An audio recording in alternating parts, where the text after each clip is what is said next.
Hello, this is Brennan, and welcome to Musings of the Mind. I got a new phone to take better video with, so give me a thumbs up if you like the video. So, today we're going to talk about self-honesty. That is, there's a real effective technique to do here. That is, you go into the mirror, you not even tell the mirror, but you tell yourself who you are in the morning, and then you act upon it. That's how you know who you are. Now, the thing is, this leads to a big problem that I see with a lot of people who I talk with or who I coach, and that is, they'll go in the mirror, they'll tell themselves they're this epic badass person, they're reliable, they're always calm, and then, after saying this, after swearing this up, right, left, down, 6 ways from Sunday, they will go and not act upon it. They will freak out, they'll go on Instagram and get all upset, they'll go on Facebook and get all upset, and they will sit around, they will be not productive.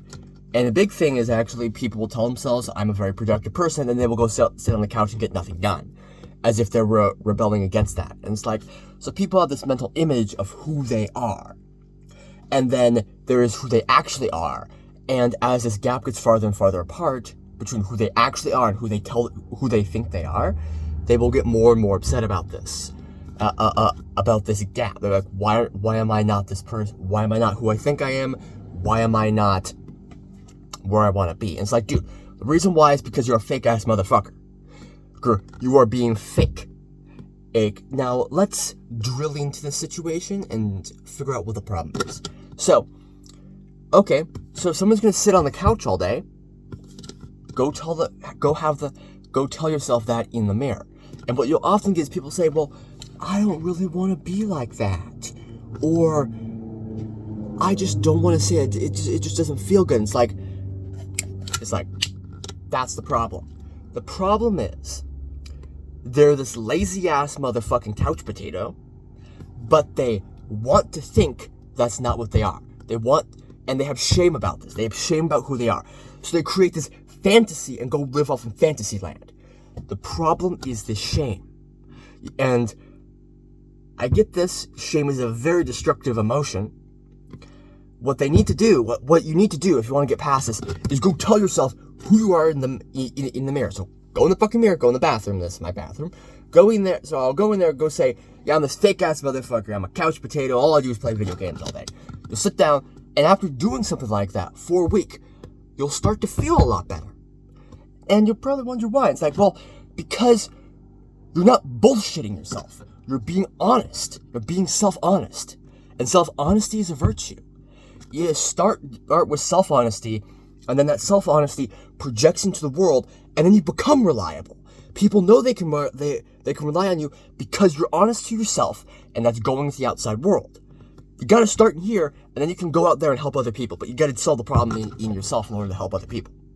Now, the thing here is, what's really causing people to feel really bad about themselves, what's causing people to have all sorts of problems in their life, is lack of self-honesty, and this deluded mindset where they create this fantasy land and they live off of fantasy land.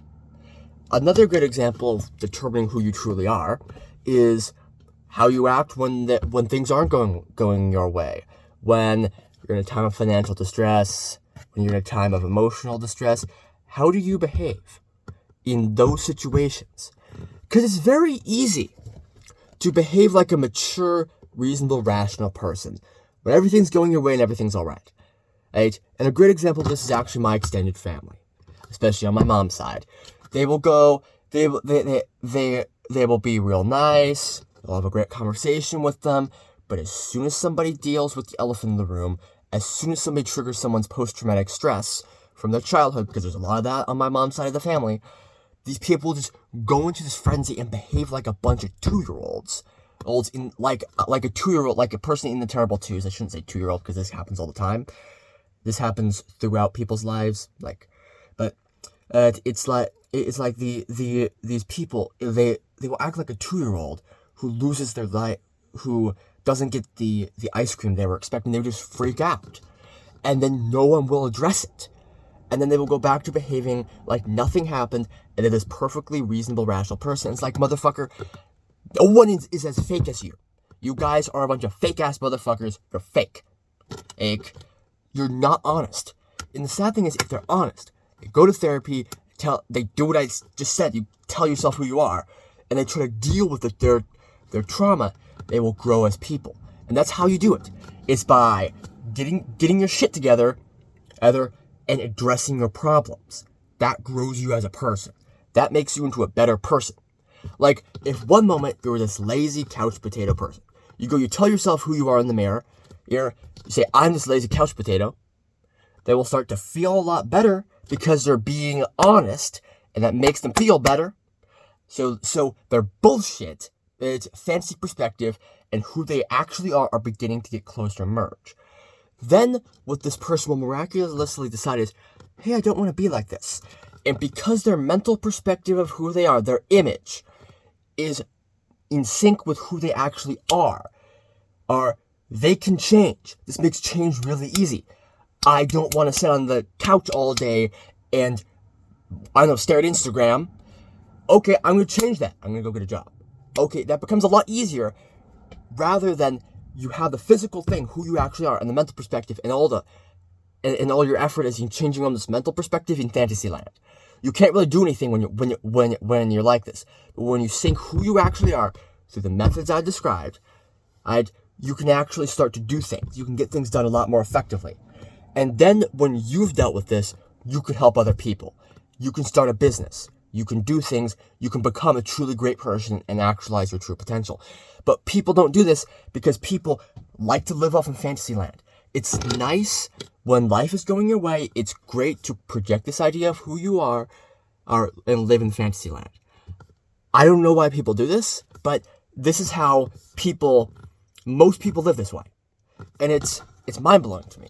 But, as I said, how do you deal with this? Because I want to give you a technique to deal with this. That is, tell yourself who you are. And notice how what you're saying, who you think you are, and who you actually are two very different things. So tell yourself who you actually are. Get this fantasy perspective at least somewhat connected to who you truly are.